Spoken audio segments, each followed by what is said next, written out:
Mi hijo dijo que iba al cementerio a visitar a su padre, así que lo seguí en secreto para dejar algunas flores, pero cuando llegué, el cuidador se me acercó y me dijo en voz baja, no vaya a esa tumba. Necesita ver lo que realmente está haciendo. Una hora después. Hola, queridos oyentes. Gracias por acompañarme hoy. Si disfrutan historias como esta, no olviden suscribirse al canal y activar la campana de notificaciones. Siempre tengo curiosidad por saber desde qué rincones del mundo me escuchan. Díganme su ciudad en los comentarios. Disfruten la historia. El polvo en mi apartamento parece llevar una vida propia. Lo observo girar en los haces de luz matinal que atraviesan las pesadas cortinas de terciopelo.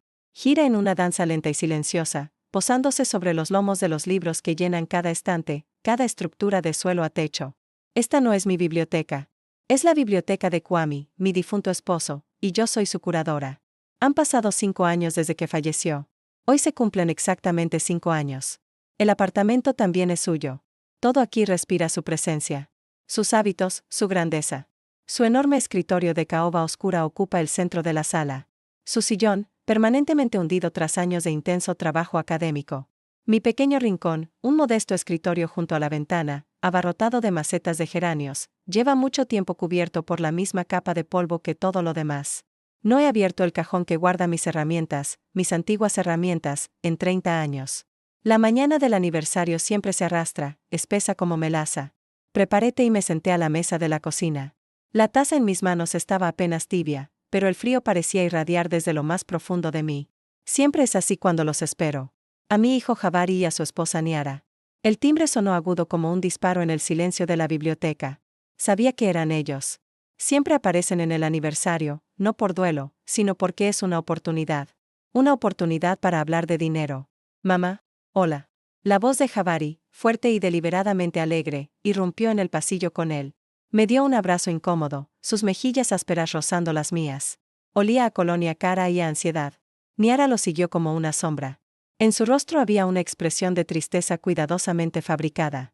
Asintió en silencio, deslizándose hacia la sala, con los ojos yéndose de inmediato a las estanterías. Nunca le habían gustado esos libros. Solo colecciones, había murmurado una vez entre dientes, pensando que no la había oído. ¿Quieren té?, pregunté, dirigiéndome a la cocina. La verdad, nos vendría bien algo más fuerte, ma, suspiró Jabari, dejándose caer pesadamente en el sillón de su padre. Siempre hacía eso, sentarse en la silla de Kwame como si se probara una vida que no le quedaba. Las cosas van de mal en peor. Serví el té en silencio. Conocía ese preludio de memoria. Ahora vendrían las quejas sobre socios poco fiables, sobre aranceles aduaneros que los estaban asfixiando, sobre su vaga empresa de importación y exportación que parecía traer solo deudas. Ese contenedor está atascado en el puerto de Charleston, ¿puedes creerlo?, intervino Niara. Su voz estaba impregnada de una desesperación cuidadosamente interpretada, y la mercancía vale muchísimo, como $200,000. Necesitamos hacer un depósito de emergencia o lo perdemos todo, toda nuestra inversión. Me miró fijamente, sin pestañear. La mirada de un depredador calculando cuánto más podía exprimir de un pariente viejo e inútil. No queríamos molestarte, ma, especialmente hoy, bajó la voz Jabari, fingiendo delicadeza. Pero la situación es crítica. Necesitamos ayuda financiera. Nada se agitó dentro de mí. Antes quizá habría sentido una punzada de lástima o culpa, pero en los últimos 5 años algo se había consumido. Todo lo que quedaba era una ceniza seca y amarga. Miré a mi hijo de 40 años, su rostro ya surcado por una red de arrugas de insatisfacción constante, y no reconocí al niño al que una vez había besado las rodillas raspadas. Lo pensaré, Jabari, respondí en voz baja. Necesito revisar lo que tengo. Frunció los labios con fastidio. Niara le lanzó una mirada rápida y furiosa. Contaban con un consentimiento inmediato, con ese amor materno ciego que todo lo perdona y todo lo da. De repente, Jabari se puso de pie. Caminó hacia la ventana, con las manos entrelazadas a la espalda, exactamente como solía hacer su padre. Pero en él no había nada de la estatura de su padre, solo una parodia barata. Permaneció así un minuto, luego se volvió. Sus ojos estaban húmedos. Conocía ese truco. Lo usaba desde niño cuando quería algo con desesperación. 5 años, dijo, con la voz temblorosa. 5 años desde que papá se fue, y aún siento que está a punto de cruzar esa puerta. Voy al cementerio. Necesito sentarme allí a solas, hablar con él. Una única lágrima hábilmente desplegada rodó por su mejilla. Niara lo observaba con admiración mal disimulada. Ese era un movimiento ganador. Y yo caí. En ese momento, todo mi conocimiento de él, toda la amarga experiencia de los últimos años, se replegó. En algún lugar profundo, en ese rincón olvidado donde aún vivía la esperanza, algo cálido se agitó. ¿Y sí? ¿Y si realmente queda algo humano en él? ¿Y si el recuerdo de su padre no es solo una palabra vacía? Ese pensamiento fue tan bienvenido, tan dulce, que me aferré a él como un náufrago a una paja. El hambre de sinceridad, de cualquier señal del amor de un hijo, fue más fuerte que el sentido común. Eso está bien, Jabari, susurré, y mi voz tembló de verdad. Eso está muy bien. Asintió, se secó la lágrima y se dirigió rápidamente a la salida, como si temiera que notara el engaño. Niara se quedó un minuto más para sellar el efecto. Lo está pasando tan mal, señora Johnson, arrulló, usando el apellido de mi difunto esposo. Amaba tanto a su padre, solo que no lo demuestra. Luego se fue. Me quedé sola en un silencio ensordecedor, roto solo por el tic-tac del reloj, y ese calor, esa tímida esperanza, empezó a crecer dentro de mí. De pronto deseé desesperadamente verlo, ver a mi hijo en la tumba de su padre, solo, en silencio y tristeza. No para atraparlo o verificarlo, sino para creer, para sentir aunque fuera por un momento que éramos una familia unida por un recuerdo compartido. Me cambié rápidamente, tomando 3 claveles rojo intenso del jarrón, los que había comprado esa mañana para el retrato de Kwame. Llamé a un taxi a la calle siguiente para que no me vieran. Durante todo el trayecto imaginé llegar, esconderme tras un viejo roble y verlo, con la cabeza inclinada ante el mausoleo familiar. Y quizá entonces encontraría la fuerza para ayudarlo una última vez. El cementerio de Pinneridge me recibió con una calma fresca y el susurro de árboles antiguos. El aire olía a hojas en descomposición y tranquilidad. Caminé por el familiar sendero de grava que conduce a nuestra cripta familiar. Mi corazón latía con emoción, con esperanza. Ya podía ver a lo lejos las enormes puertas de granito del mausoleo cuando un hombre alto y encorvado, vestido con ropa de trabajo, apareció desde una esquina y caminó hacia mí. Era Ephraim, Elsie Daughter. Trabajaba allí desde hacía al menos 10 años. Kwame lo había ayudado alguna vez, ya fuera con vivienda o con trabajo, no recuerdo los detalles. Lo conocía de vista.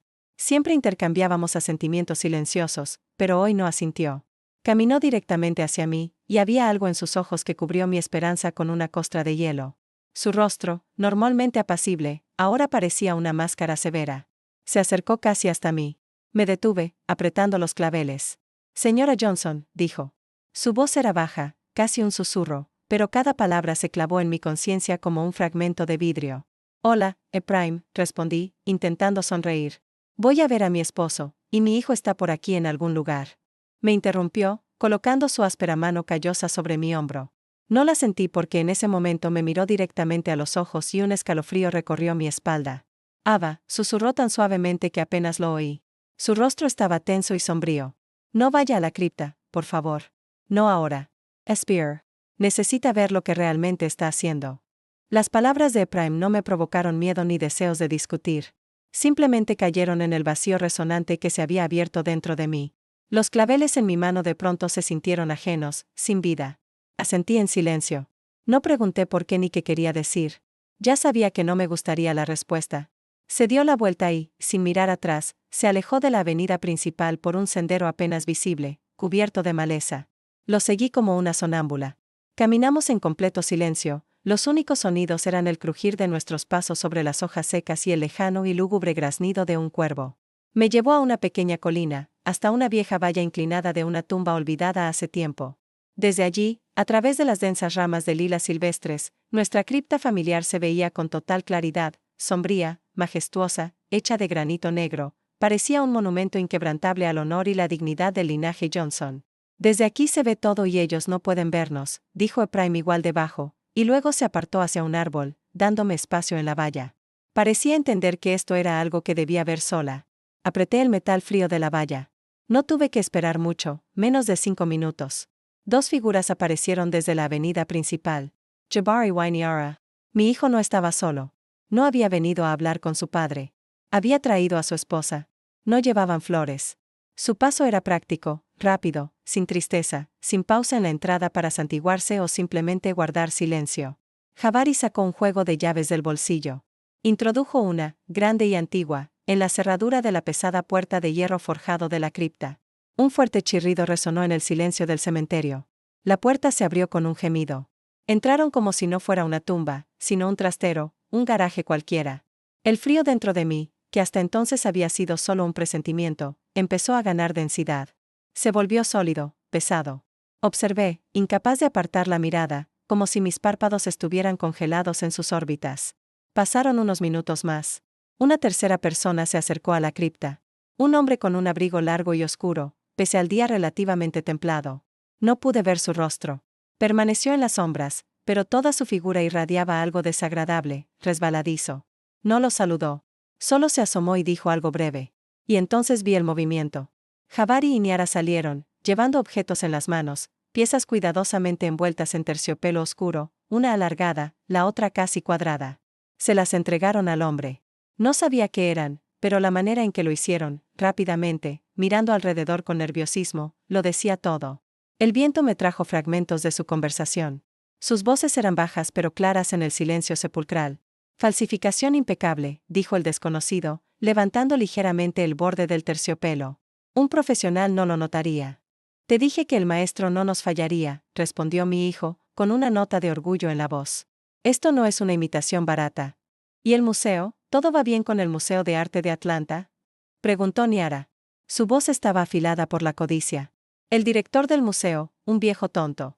Está desesperado por este salterio del siglo XV para su colección, se rió Jabari. Se lo tragará entero y no se atragantará.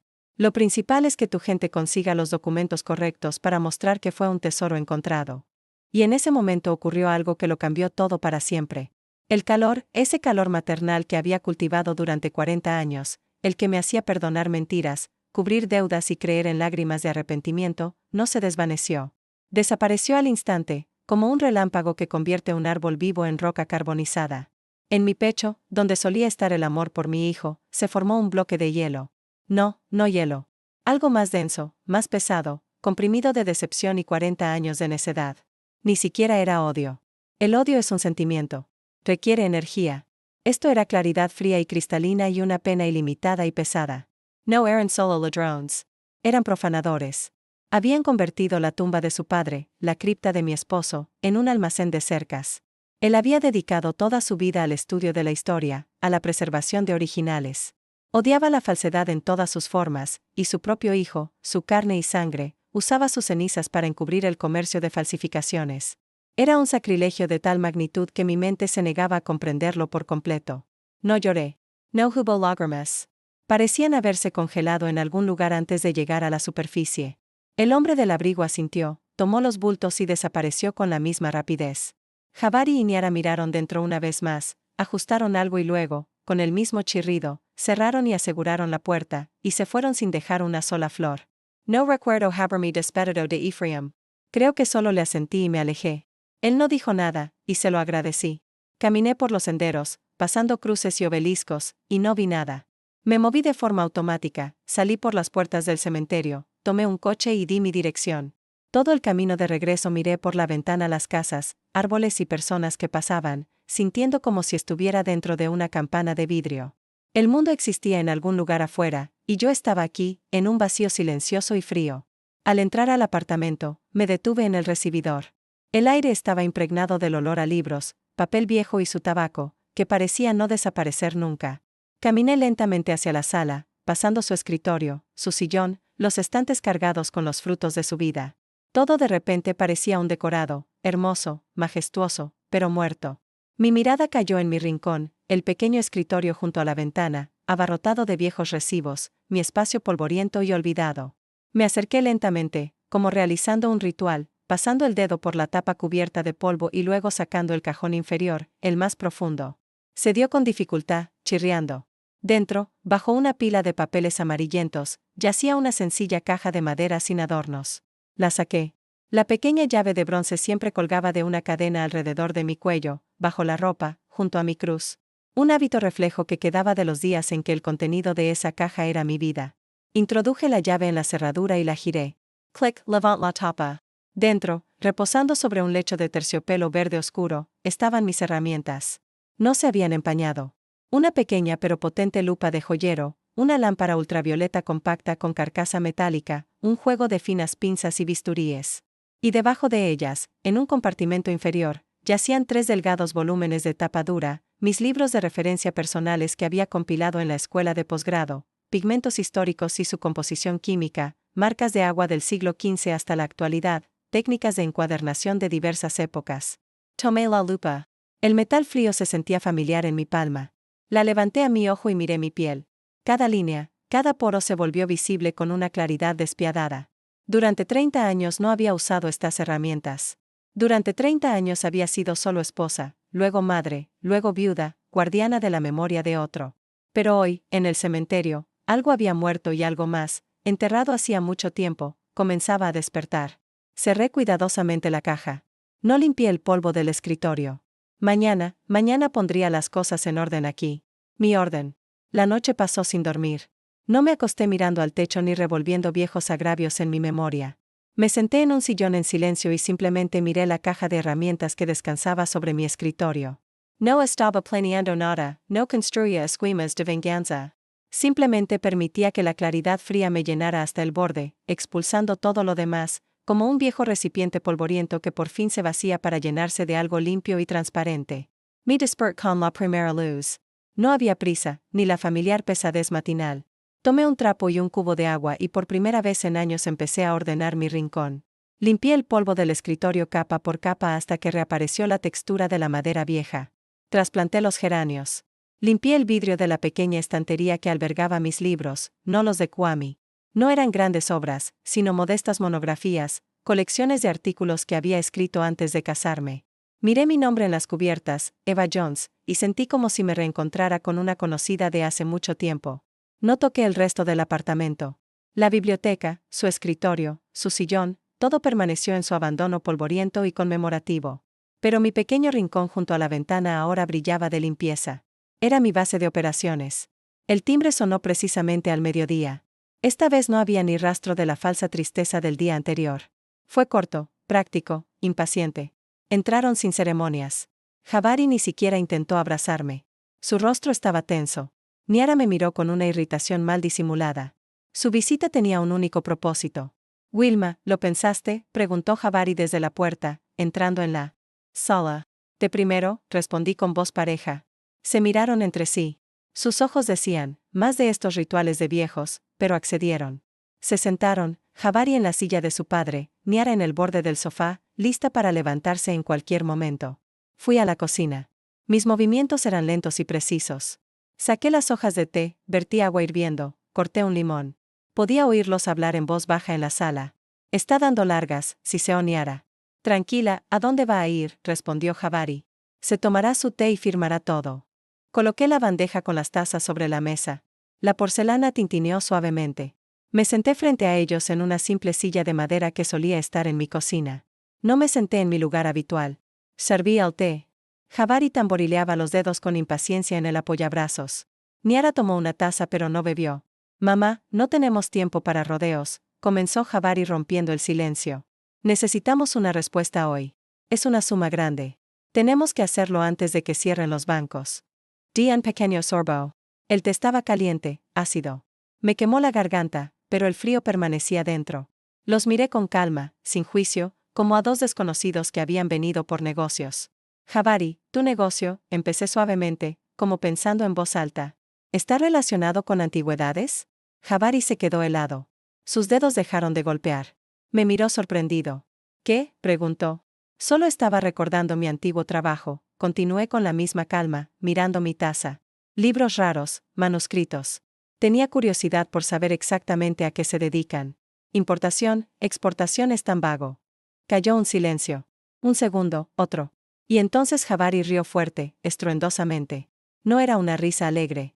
Era la risa de superioridad, la risa de alguien que escucha el balbuceo de un niño. Mamá, por favor, dijo, recuperando el aliento. No nos aburras con tus viejos pasatiempos. ¿Qué manuscritos? Tratamos con cosas serias. Logística, cadena de suministro. ¿Esas palabras significan algo para ti? ¿Qué podrías saber tú de todo esto? Niara no se reía. Llevaba una sonrisa tranquila, compasiva. Extendió la mano por encima de la mesa y me palmeó la mano con condescendencia. Sus dedos estaban fríos. Señora Johnson, querida, ronroneó. Debería pensar en su salud. No se preocupe la cabeza con cosas que no entiende. Nosotros nos encargaremos de todos los detalles. Retiró la mano y su mirada se endureció. Empezando por la transferencia bancaria. Jabari tiene razón. Tenemos que irnos. Me miraron, esperando. En sus ojos no había nada más que codicia y condescendencia. Veían ante ellos a una mujer mayor tranquila y senil que de pronto se había entregado a un recuerdo. Confundieron mi calma con apatía, mi pregunta con un signo de tontería. No me vieron. Solo vieron una billetera que inexplicablemente tardaba en abrirse. Y en ese momento entendí que poseía un arma que ellos ni siquiera sospechaban, su propia certeza de mi insignificancia.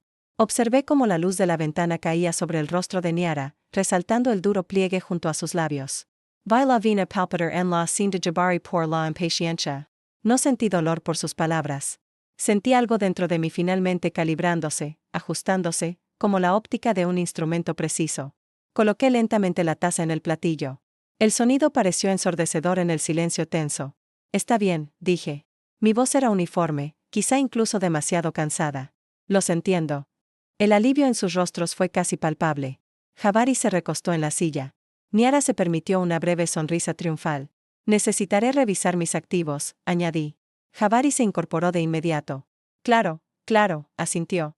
Vea qué hay en las cuentas. Llame al banco si necesita. Podemos esperar una hora. No, respondí. Necesito tiempo. Lo haré sola. Me levanté, indicando que la conversación había terminado. No les gustó el retraso, pero confiaban en el resultado. Se fueron, lanzando instrucciones por encima del hombro sobre qué banco, qué cuenta, cómo hacer la transferencia para evitar preguntas adicionales. Asentí en silencio, acompañándolos hasta la puerta. Cuando la puerta se cerró tras ellos, me quedé un minuto en el silencio y luego regresé, no al teléfono para llamar al banco, sino a mi escritorio limpio y reluciente. Sus palabras, ¿qué podrías saber tú?, aún flotaban en el aire. Habían cometido un error. No solo me subestimaron. Olvidaron quién era yo. Y yo apenas comenzaba a recordar. No esperé hasta la noche. Tomé el teléfono y busqué un número en una vieja libreta de direcciones, la línea directa a la oficina del cementerio de Pine Ridge. El tono sonó durante mucho tiempo. Pensé que nadie respondería. Hola. La voz baja y familiar de Ephraim respondió. Ephraim, habla Eva Jones, dije. Mi voz no tembló. Era la voz calmada y profesional que no había usado en 30 años. Necesito entrar a la cripta esta noche, ¿puede ayudarme? Cayó un breve silencio al otro lado, no de sorpresa, sino de consideración. Sí, respondió simplemente. ¿A qué hora? Cuando las puertas estén cerradas, cuando no haya nadie. Bien. Por la puerta lateral. Estaré esperando en 3 horas. Colgo. Dejé el teléfono. Eso fue todo. El primer paso estaba dado. La noche cayó rápido sobre la ciudad. Me vestí completamente de negro, llevando conmigo solo la caja de herramientas envuelta en un viejo chal y una linterna pequeña pero potente. Llamé de nuevo a un taxi a la calle siguiente. Un cementerio de noche es un lugar completamente distinto. De día estaba lleno de una tristeza silenciosa. Ahora estaba lleno de un silencio tenso y vibrante. La luna brillaba entre las ramas desnudas de los árboles, dibujando extrañas sombras esqueléticas en el suelo. En la puerta lateral, tal como había prometido, Ephraim me esperaba. Parecía una sombra fusionada con el viejo muro de ladrillo. Destrabó la puerta en silencio, me dejó pasar y la cerró de nuevo con el mismo sigilo. Caminamos por los senderos vacíos. No sentía miedo. Extrañamente, sentía que estaba exactamente donde debía estar. Aquí, entre los muertos, me sentía más viva que en años dentro de mi apartamento museo. Nos acercamos a la cripta de los Johnson. A la luz de la luna parecía aún más maciza, más ajena. Ephraim sacó un juego de llaves del bolsillo, no la que tenía Jabari. Era su juego de trabajo. No así aperjuro a abrir. Se volvió hacia mí. Su rostro en la penumbra era severo y profundamente triste. Señora Jones, comenzó en voz baja, y en su tono oí un respeto profundo y antiguo. Su esposo, Kwame Johnson, fue más que un hombre para mí. Hace mucho tiempo, cuando mi familia estaba en la calle, fue el único que tendió una mano. Pagó mis estudios, el departamento de historia en Morehouse College. Nos salvó. Todo lo que tengo es gracias a él. Hizo una pausa, tragando saliva. He estado observando a su hijo durante 6 meses con repugnancia. Vi cómo convirtió la tumba de su padre en un lugar de paso. Al principio pensé que eran solo algunos de sus negocios turbios. Pero luego empecé a escuchar, a tomar notas. Metió la mano en su abrigo y sacó algo. Un cuaderno pequeño y gastado, de tapa oscura. Me lo entregó. Todo está aquí, dijo. Fechas, horas de reuniones, matrículas de los coches que venían aquí, fragmentos de conversaciones que logré oír. Lo hice por Kwame, por su memoria. No sabía qué hacer con esto. Y entonces ayer usted vino. Tomé el cuaderno. Era pesado, no por el peso del papel, sino por el peso de la traición documentada en sus páginas. No lo abrí. Solo lo apreté con fuerza en la mano. Gracias, Ephraim, dije en voz baja. Asintió, y en ese gesto simple había más comprensión y alianza que en toda mi vida. Introdujo la llave en la cerradura. El chirrido del metal sonó como un grito. La puerta cedió. Salió un olor a frío, humedad y polvo de siglos. El lugar está aquí, dijo Ephraim, señalando una de las losas de mármol en la pared a la izquierda del sarcófago. Era indistinguible de las demás. Presione aquí y aquí simultáneamente cerca de la parte inferior. Se moverá. Me entregó la pesada llave de la cripta. Encierres por dentro. Estaré cerca. Cuando termine, solo abro la puerta. La war. Se fue, disolviéndose en las sombras. Entré y giré la enorme llave en la cerradura interior. Clic, estaba sola. Encendí la linterna. El haz de luz destacó el sarcófago de piedra de Kwame de la oscuridad. Polvoriento, olvidado. Caminé hacia la pared que Ephraim había indicado. Encontré 2 puntos en la parte inferior de la losa, hendiduras apenas perceptibles. Presioné. Hubo un suave clic y la losa se deslizó con facilidad, revelando un nicho oscuro, el compartimento oculto. Dentro, cuidadosamente dispuestos, había varios objetos envueltos en terciopelo carmesí oscuro. Tomé uno, el más grande, lo coloqué sobre la tapa del sarcófago y lo desenvolví. Era un icono antiguo sobre una tabla de madera oscura, el Salvador no hecho por manos. El rostro estaba pintado con una finura asombrosa, con una tristeza profunda e indulgente en los ojos. El fondo dorado brillaba tenuemente bajo el haz de la linterna. El barniz oscurecido por el tiempo. La red de craquelado perfecto. Las pequeñas astillas en la madera. Todo hablaba de autenticidad. Una obra maestra. Una verdadera joya que podría honrar cualquier museo. Coloqué mi caja de herramientas a su lado y la abrí. Mis dedos encontraron instintivamente las herramientas familiares. Primero, la lupa. La acerca al icono. Mi ojo, mi cerebro, mi memoria, todo funcionó como un solo mecanismo fluido. 30 años de inactividad desaparecieron como si nunca hubieran existido. Era yo de nuevo. Examiné cada milímetro, las pinceladas, la composición del fondo visible en las astillas, el método de fijación de las espigas en el reverso.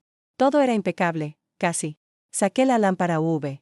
Bajo su inquietante luz violeta, el barniz antiguo debería emitir un brillo uniforme amarillo verdoso. Lo hizo. Pero cuando barrí el haz sobre los pliegues de la túnica del Salvador, en los lugares donde el artista había usado blanco de plomo para pintar la luz, vi lo que buscaba.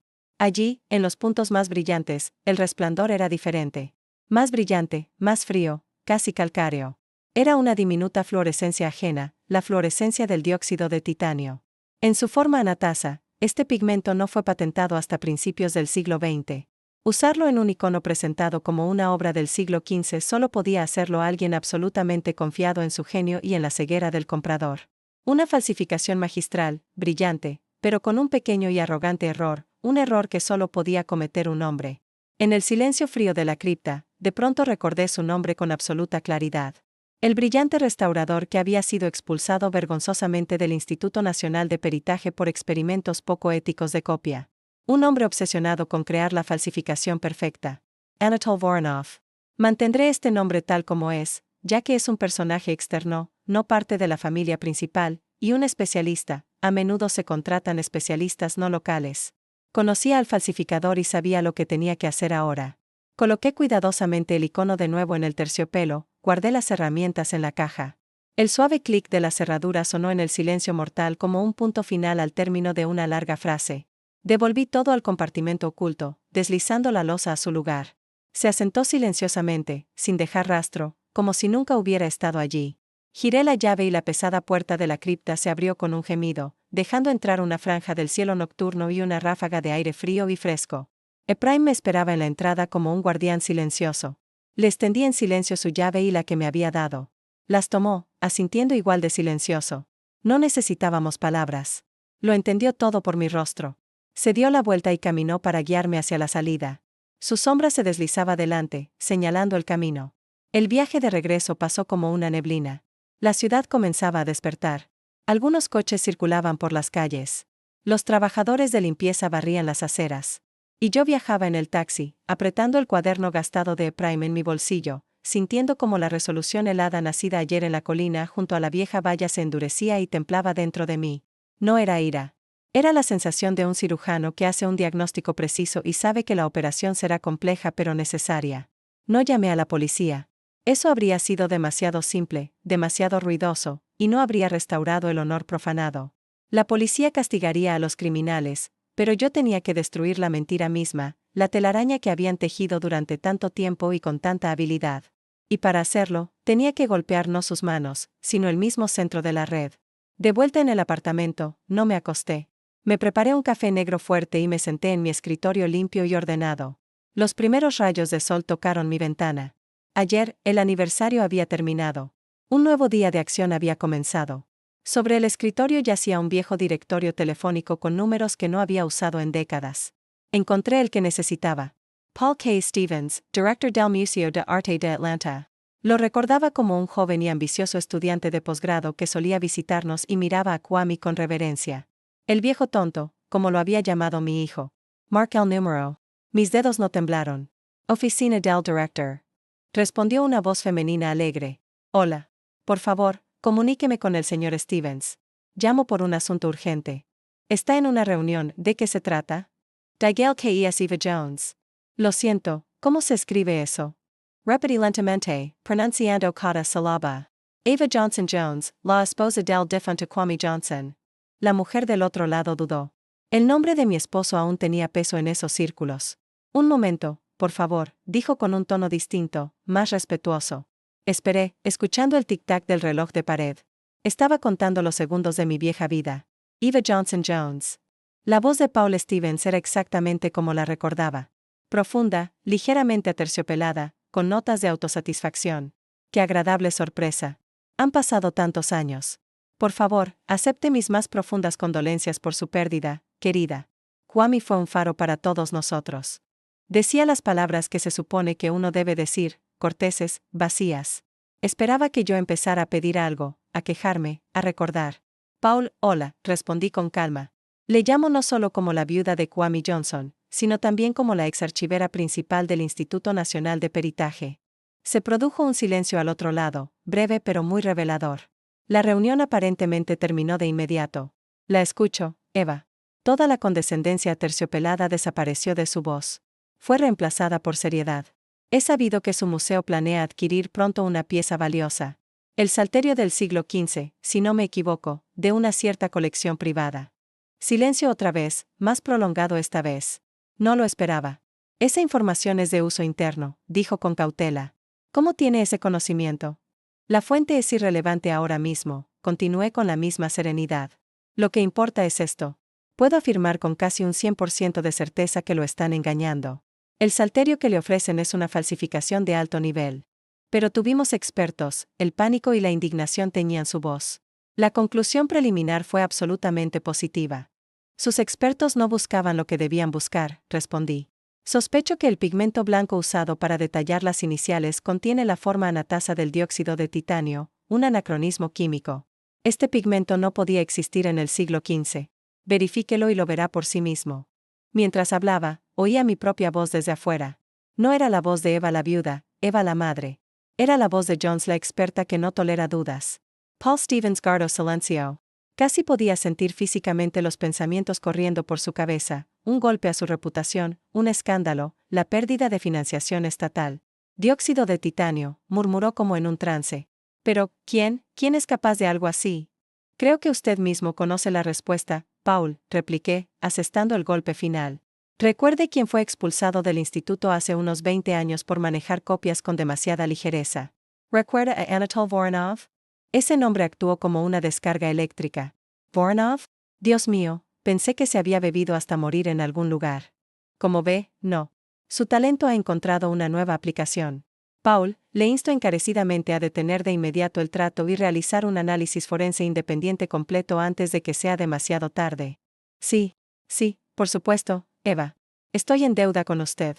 Cancelaré todo de inmediato. Debemos reunirnos, lo interrumpí. Primero haga lo que debe hacer. Adiós. Colgué. El apartamento volvió a quedar en silencio, pero era un silencio distinto. Ya no me oprimía. Zumbaba de tensión como una cuerda tensa. Sabía que en ese momento, en la oficina del director del museo, los teléfonos sonaban, se daban órdenes y el contrato casi firmado volaba a la papelera. Imaginé el rostro de Jabari cuando el comprador lo llamara. Imaginé el pánico de Niara cuando se dieran cuenta de que su mayor golpe, el dinero mismo que pensaban usar para pagar a sus socios poco fiables, había desaparecido, convertido en humo. Me levanté y fui a la ventana. El día amanecía. Su dinero fácil se había ido. Sus acreedores, estaba segura, no gustan de esperar. El reloj de la pared seguía marcando el tiempo. Ahora contaba hacia la explosión. Pensaba esperarla aquí mismo, en mi base de operaciones, con total tranquilidad. Pasaron 2 días. 2 días de un silencio tenso y ensordecedor. No llamaron. No vinieron. Sabía que era la calma antes de la tormenta. Estaban tratando de averiguar qué había pasado, de salvar su trato, de contactar a sus cómplices. Pero yo había cortado el hilo principal de su telaraña, y ahora toda la estructura se derrumbaba, sepultándolos debajo. No estuve inactiva. Dediqué esos 2 días a la reorganización. Con la ayuda de Ephraim, que vino a verme con el pretexto de arreglar un grifo que goteaba, llevé a cabo una pequeña revolución en mi apartamento. Movimos el enorme escritorio de roble de Kwame contra la pared. Ya no era el centro de este universo. Se convirtió en solo un mueble. Y en el centro de la sala, en el lugar donde había reinado el escritorio de mi esposo, coloqué mi escritorio, mi pequeño y modesto, pero ahora reluciente espacio de trabajo. Traje los libros que habían estado acumulando polvo en las estanterías de mi dormitorio. Mis libros, las mismas monografías y guías de referencia. Los extendí a mi alrededor sobre el escritorio, sobre las sillas. Saqué el cuaderno de Ephraim y empecé a hacer anotaciones en una gran hoja de papel. Matrículas, fechas, nombres que logré descifrar. Lo que emergió fue un diagrama, un mapa de su vida criminal. Por primera vez en años, este apartamento dejó de ser un mausoleo y empezó a parecer una oficina. Mi oficina. Al tercer día, vinieron. Lo supe incluso antes de los golpes. Más precisamente, no eran golpes. Era un aporreo furioso y descompuesto. Golpeaban la puerta con los puños. No me apresuré. Coloqué cuidadosamente la pluma, cerré el cuaderno, me levanté y caminé lentamente hacia la puerta. El sonido de los golpes se hizo más fuerte. A él se sumó la voz de Jabari, distorsionada por la rabia. Mamá, abre. Sé que estás en casa. Ábrela ahora mismo. Giré la llave en la cerradura. La puerta se abrió tan bruscamente que golpeó la pared. Irrumpieron en el pasillo como 2 depredadores. Sus rostros estaban deformados por una mezcla de miedo y odio. La condescendencia de ayer, la falsa tristeza del día anterior, todo se desprendió como un baño de oro barato, revelando un núcleo feo y codicioso. ¿Qué has hecho?, rugió Jabari, avanzando hacia mí. Sus ojos estaban rojos, desquiciados. ¿Qué dijiste y a quién? El trato se canceló. Nos quemaron. El comprador se fue. Fuiste tú. Arruinaste todo. No destruiste. Gritaba, escupiendo saliva. Antes, me habría encogido de miedo, habría roto a llorar y empezado a justificarme. Pero ahora simplemente me quedé de pie y lo miré con calma, como un médico que observa a un paciente teniendo un ataque. Mi jair en silencio y camen de vuelta a la sala. Me senté en mi escritorio y tomé la pluma. Me siguió, sin dejar de gritar. Te estoy hablando. Mírame. Mojé la pluma en el tintero y escribí otro número de matrícula del cuaderno de Ephraim en el papel. No lo miré. ¿Destruirlos?, pregunté en voz baja, sin levantar la vista del papel. Mi voz, en medio de su histeria, sonó ensordecedoramente calmada. ¿O exponerlos? Jabari se quedó en silencio por un momento, desconcertado por mi tono. ¿Qué? ¿De qué estás hablando? ¿Qué exposición? ¿Has perdido la cabeza, vieja? Solo estoy consultando, continué igual de tranquila, trazando una línea desde la matrícula hasta la fecha de la reunión. Imaginen que el museo considera mis antiguos pasatiempos muy valiosos, mucho más valiosos que su importación y exportación. Y entonces levanté la vista y los miré. Miré primero a Jabari, luego a Niara. Observé cómo la comprensión amanecía en ellos mientras la incredulidad en sus ojos se convertía en horror. Me miraban y ya no veían a su madre tranquila, inofensiva y senil, ni a un accesorio del apartamento y la pensión. Veían a una mujer sentada en su escritorio de trabajo en el centro de la habitación, una mujer con la espalda recta y una mirada fría, clara y absolutamente serena, la mirada de una experta dictando un veredicto final. Veían a Ava Jones, la archivera, a quien habían enterrado y olvidado hacía 30 años. Tú, susurró Jabari. Dio un paso atrás. Toda su furia se había drenado, dejando solo un miedo primitivo y pegajoso. ¿Tú lo llamaste al museo? No respondí. Solo lo Meyer. Usaste su tumba como un almacén, Jabari, dije, y mi voz, aunque baja, llenó toda la habitación. No había lástima en ella, solo una constatación de hechos. Comerciaste con falsificaciones desde la cripta de tu padre. Arrastraste su nombre, su legado, toda su vida por el barro por dinero. Hice una pausa, dejando que las palabras empaparan el silencio. Aquí ya no queda nada que destruir. Esas palabras quedaron suspendidas en el aire, finales e inevitables, como una sentencia. Jabari me miró y ya no había rabia en sus ojos, solo un terror vacío e infantil. Abría y cerraba la boca como un pez arrojado a la orilla, pero no podía emitir sonido. Buscó salvación, apoyo, pero al volverse hacia su esposa solo encontró pánico frío y calculado. Niara ya había recuperado la compostura. El miedo en sus ojos había sido reemplazado por otra cosa, una resolución venenosa y desagradable. No me miraba a mí. Miraba a través de mí, ya calculando su próximo movimiento. Agarró el brazo de Jabari, sus dedos hundiéndose en su manga. Vámonos, Siseo. No sirve de nada hablar con ella. No está bien de la cabeza. Lo arrastró hacia la salida. Él caminaba tambaleante, con la mirada vidriosa fija en mí. Antes de desaparecer tras la puerta, Niara se volvió y en su mirada leí todo. Esto no ha terminado. Esto es una declaración de guerra. Se fueron. Yo permanecí sentada en mi escritorio, en el silencio que siguió. Sabía que Niara no se rendiría. Como una serpiente herida, se retorcería y atacaría hasta el final. Tenía que esperar su golpe. Y llegó 2 días después. Mi vecina, la señora Anime, me llamó. Su voz temblaba de indignación. Eva, ¿viste el Gossip Hound de esta noche? Siéntate antes de leerlo. No estaba suscrita a los tabloides. Fui a la tienda de la esquina y compré esa hoja barata y maloliente.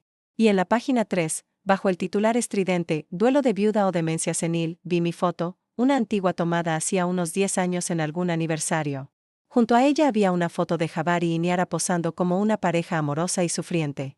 El artículo era una obra maestra de mentiras y manipulación.